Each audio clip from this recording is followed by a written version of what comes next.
So we've determined that we want to choose a set of parameters that provide the best predictions for our output variable. But how are we going to do that? We'll use a method called gradient descent. In order to do gradient descent, we're first going to need to define some cost function, which we'll call j of theta. I'm going to use a big theta here to represent our entire set of thetas, and I'll use this notation throughout the rest of this lesson. The cost function is meant to provide a measure of how well our current set of thetas does at modeling our data.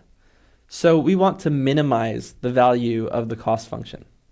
As we discussed just a moment ago, when we're doing linear regression, our cost function, j of theta, can simply measure the sum of the squares of the difference between our predicted and actual output values.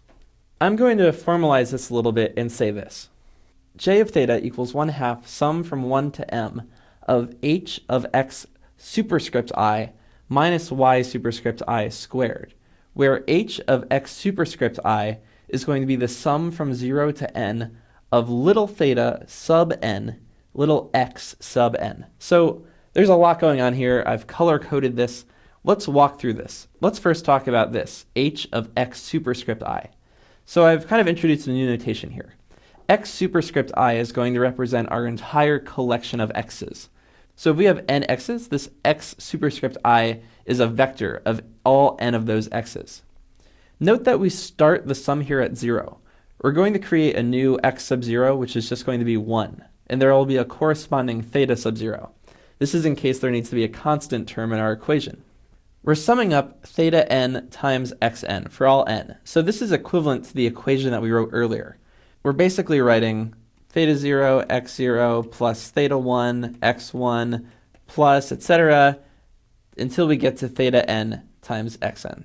So that's what h of x is. And you'll recall that this is actually going to produce our predicted y.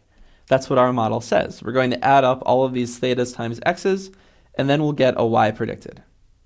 Great, so now we go back here and we're saying, okay, we're going to take our y predicted, which takes in this x superscript I, which again is this, collection of smaller x's, and then we're going to subtract the actual y value. And we're going to do this from 1 to m, where m here is going to be the number of data points we have.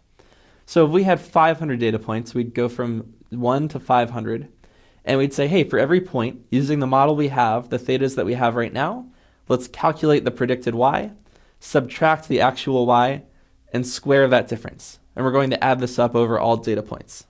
So this is just a very mathematically rigorous way of expressing this. Basically that our cost function, j of big theta, is going to be the sum over all of our data of y actual minus y predicted squared.